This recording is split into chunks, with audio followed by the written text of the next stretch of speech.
Halo, selamat siang pemirsa. Presisi Siang kembali hadir untuk edisi Rabu 29 Mei 2024. Selama 1 jam ke depan kami telah menyiapkan sejumlah informasi terkini untuk Anda. Bersama saya, Dade Salampesi. Kita lihat dulu 3 berita utama untuk siang ini. Kapolri Jenderal Listio Sigit Prabowo memimpin upacara kenaikan pangkat terhadap sejumlah perwira tinggi yang digelar di Gedung Rupa Tama Mabes Polri, Jakarta Selatan.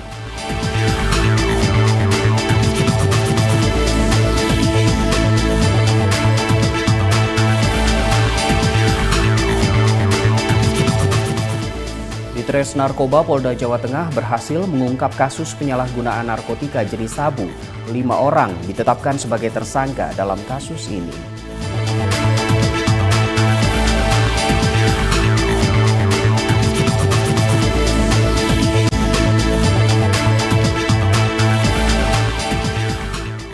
Korlantas Polri menggelar rem cek pada perusahaan otobus Jakal Holidays di Bandung, Jawa Barat.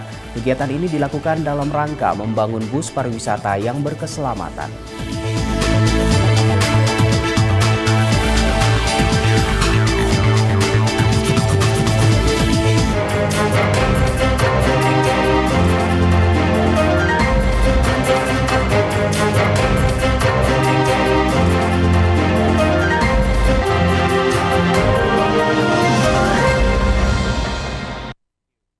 Kita ke informasi pertama, pemirsa. Calon anggota legislatif Dewan Perwakilan Rakyat Kabupaten Aceh Tamiang Provinsi Aceh berinisial S dibawa dari Aceh ke Bareskrim Polri di Jakarta Selatan. Tersangka masih menjalani pemeriksaan intensif terkait dugaan tindak pidana narkoba seberat 70 kg sabu.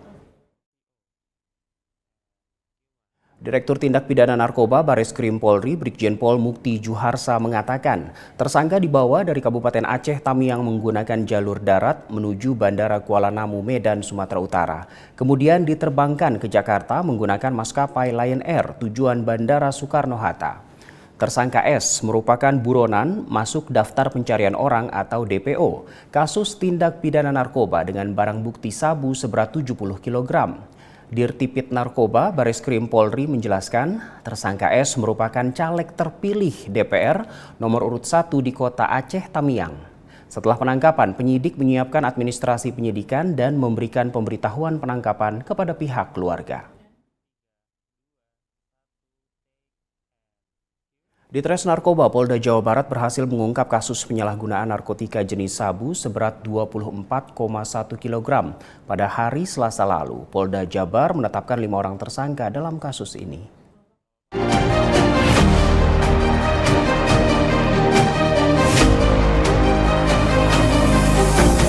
Kita akan menyampaikan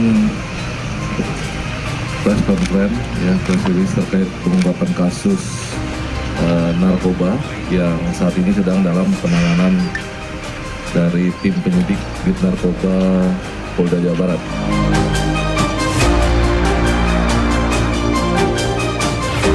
Pengungkapan ini berdasarkan laporan polisi LPA 94,5/2024 SPKT di Treskrim Narkoba Polda Jawa Barat tanggal 7 Mei 2024.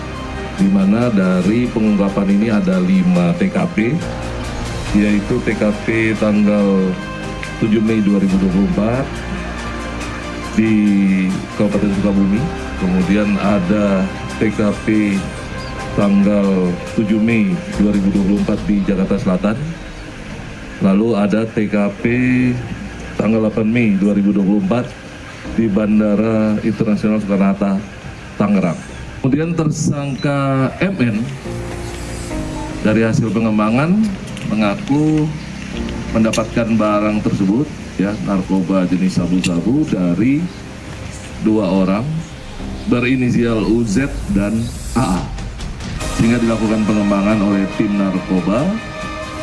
Penyidik narkoba kemudian melakukan upaya penangkapan pada tanggal 9 Mei 2024 sekitar pukul 16.00 di daerah Ketapang, Kabupaten Bandung. Sedangkan untuk AA diamankan dan ditangkap di Biren, Kabupaten Aceh. Jadi kurang lebih ada 5 tersangka.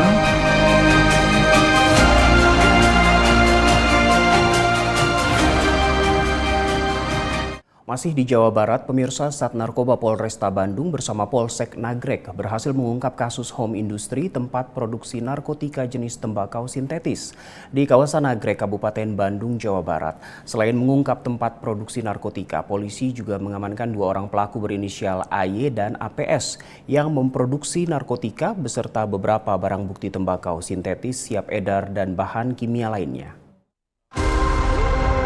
Polresta Bandung bersama dengan Polsek Nagrek telah mengungkap kasus home industri pembuatan tembakau sintetis dengan tersangka inisial AY dan APS. Pada awalnya bekerja menjadi kurir di salah satu akun. Sebelum dia sebagai kurir, pertama-tama 3 bulan sebelumnya mengkonsumsi terlebih dahulu barang-barang narkotika dari salah satu akun yang saat ini sedang kami lakukan lidik pengembangan. Setelah setahun menjadi kurir dan juga pemakai dari akun penjual narkotika tersebut, yang bersangkutan minta tolong kepada si pemilik akun untuk dibukakan akses kepada barang-barang bahan baku daripada narkotika tersebut karena akan mencoba meracik sendiri dengan harapan akan diracik dengan lebih strong, lebih kuat. Yang bersangkutan sudah 4 hari melakukan uji coba dan baru melakukan transaksi penjualan sebanyak 4 titik. Alhamdulillah di titik keempat, anggota kita dari Polsek Nagrek yang melakukan undercover buy. Setelah barang bukti dikuasai, kemudian dilakukan penangkapan bersama-sama dengan Polresta Bandung. Kita lakukan penggeledahan dan didapatkan barang bukti ini. Total barang bukti yang tersedia bahan baku ini senilai 20 juta rupiah. Atas perbuatannya yang bersangkutan dikenakan Undang-Undang 35/2009 Pasal 114, yaitu menjadi perantara, menjual dan menyerahkan narkotika golongan 1 dengan ancaman hukuman paling singkat 5 tahun pidana penjara, paling lama itu 20 tahun pidana penjara, dan denda paling sedikit 1 miliar rupiah dan paling banyak 10 miliar rupiah. Itu pun dilapisi dengan Undang-Undang 35/2009 Pasal 112, di mana yang bersangkutan menyimpan, menguasai atau menyediakan narkotika golongan 1 sama dengan ancaman hukuman minimal 4 tahun maksimal 12 tahun pidana penjara. Dari Pulau Jawa kita ke Pulau Sumatera, Polres Labuhan Batu, Sumatera Utara berhasil mengungkap 60 kasus dalam operasi antik toba yang digelar sejak 1 Mei hingga 21 Mei 2024. Dalam periode ini 70 tersangka berhasil diamankan. Operasi antik toba 2024. Yang mana operasi anti toba ini dimulai dari tanggal 1 Mei sampai dengan 21 Mei 2024. Artinya operasi anti ini berjalan selama 21 hari. Adapun kasus yang ada berjumlah 60 kasus. Demikian juga LP 60 LP. Dalam kasus di dalam operasi anti toba 2024 ini kami mendapatkan 70 tersangka, di mana 70 itu 67 adalah laki-laki dan 3 diantaranya adalah wanita. Dari 70 tersangka ini sekarang terakutan, di mana yang masih ditahan diboleh sejumlah 49, sedangkan yang sudah dititipkan kepada lapas sejumlah 21 orang. Narkotika yang kami dapatkan di dalam operasi antik ini untuk jenis sabu sebanyak 239,33 gram, ganja 10,1 gram. Di dalam operasi antik toba ini kami jajaran Polres Labuhan Batu setelah digelapkan ataupun dianefkan, Polres Labuhan Batu mendapat kredit ranking 2 atas pelaksanaan operasi anti toba ini. Saya selaku Kapolres mengucapkan terima kasih kepada jajaran Res Narkoba dalam hal operasi anti toba ini. Kesalahan saya ini bisa ditingkatkan minimal dipertahankan.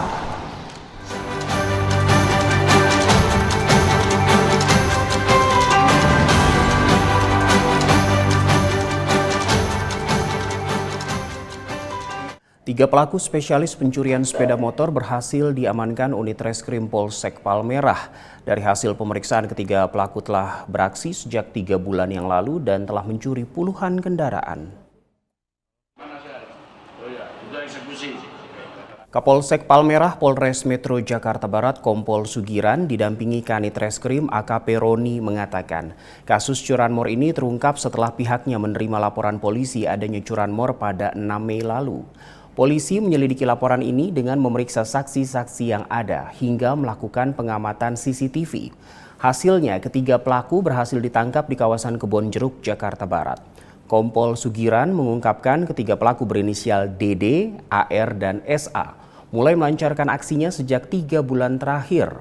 Puluhan unit kendaraan roda 2 dibawa kabur ketiga pelaku hanya dengan bermodalkan kunci letter T. Diketahui para pelaku beraksi secara bersama-sama dengan berboncengan menggunakan satu sepeda motor. Yang ketiganya ini main jadi satu motor dinaikin 3 orang, yang satu itu sebagai penggambar, yang satu sebagai eksekutor, dan yang satu yang mengamankan motor. Jadi tiga-tiganya ini sangat praktis kalau di dalam pencurian, karena ada yang nunjuk, ada yang eksekusi, serta ada yang bawa. Biasanya kalau tidak ada seperti itu lama. Ini cepat sekali, jangka waktu 10 menit sudah lemas motor. Dokter spesialis ortopedi berinisial MY yang mencabuli istri pasien berinisial TA di Rumah Sakit Jakabaring resmi ditahan Polda Sumatera Selatan. Di Reskrimum Polda Sumatera Selatan, Kombes M. Anwar Rekso Wijoyo menyebutkan penahanan dilakukan karena mengacu pada pasal 23 di mana perkara tindak pidana kekerasan seksual tidak dapat dilakukan penyelesaian di luar proses peradilan. Dalam rilis penahanan yang dilakukan Polda Sumatera Selatan, MY tidak dihadirkan karena sedang menjalani perawatan medis di Rumah Sakit Bayangkara Muhammad Hasan Palembang. Di Reskrimum Polda Sumatera Selatan, Kombes M. Anwar Rekso Wijoyo menyebutkan penahanan dilakukan karena mengacu pada pasal 23, di mana perkara tindak pidana kekerasan seksual tidak dapat dilakukan penyelesaian di luar proses peradilan. Sebab dikhawatirkan akan terjadi hal-hal yang tidak diharapkan apabila bersangkutan tetap dibiarkan bebas dengan status tersangka.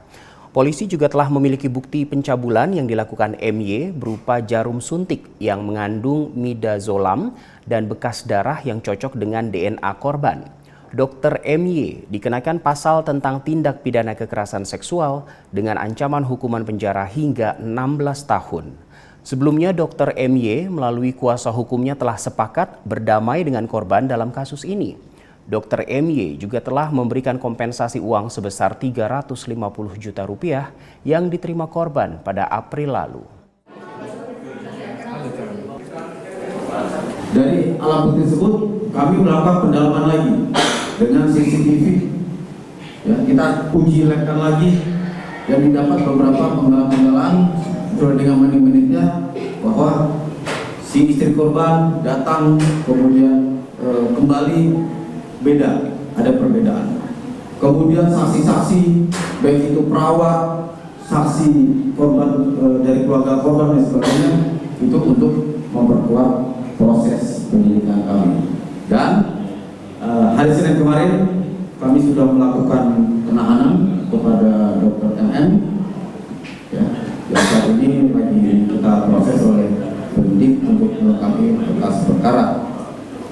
Tentunya untuk pasal yang disangkakan adalah pasal 6 huruf A dan B dan atau pasal 15 ayat 1. 15 ayat 1 ini adalah pasal untuk tenaga kesehatan ditambah sepertiga ancaman hukumannya. Undang-Undang Nomor 12 Tahun 2022 tentang tindak pidana kekerasan seksual dengan ancaman hukuman maksimal 15 tahun.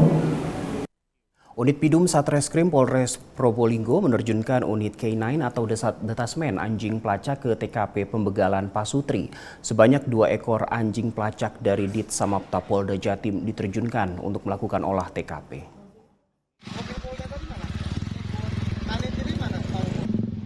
Anjing pelacak dikerahkan untuk membantu mengungkap pembegalan pasangan suami istri yang menewaskan sang suami di Probolinggo, Jawa Timur. Sebanyak 2 ekor anjing pelacak dari Ditsamapta Polda Jatim diterjunkan untuk melakukan olah TKP dan kemudian menunggu perkembangan lebih lanjut dari hasil olah TKP tersebut. Kasat Reskrim Polres Probolinggo Ibtu Putra Fajar Adi Winarsa mengatakan, dari hasil olah TKP dan keterangan saksi diketahui posisi pelaku saat menghentikan atau mencegat kendaraan korban sudah berada di jalan raya. Saat kejadian kondisi lokasi gelap sehingga keterangan dari istri korban yang suaminya meninggal dunia menyatakan tidak tahu para pelaku muncul dari arah mana. Tiba-tiba pelaku sudah ada di depannya. Petugas melaksanakan cek TKP pada pukul 21.00 WIB dan didapatkan informasi korban bersama pelapor sudah berada di rumah sakit Wonolangan. Ketika dilakukan pengecekan ke rumah sakit, korban masih hidup dan mengalami luka di bagian perutnya akibat benda tajam. Menurut keterangan dari saksi yang merupakan istri korban yang juga pelapor, korban terkena sabetan benda tajam berupa celurit. Setelah itu pada pagi hari kami lakukan tindak lanjut menggunakan unit K9 dari Ditsamapta Polda Jawa Timur menggunakan alat bukti yang sudah kami temukan dan menunggu hasilnya untuk perkembangan lebih lanjut. Terima kasih. Apa saja alat bukti yang ditemukan di TKP ini? Sementara masih berupa darah dan diduga ada barang-barang lainnya yang kemungkinan patut diduga dipergunakan. Wakapolda Lampung turut menghadiri acara pembukaan World Surfing League Kakrui Pro 2024 yang berlangsung di Pantai Tanjung Setia, Kabupaten Pesisir Barat. Informasi selengkapnya akan kami hadirkan usai jeda.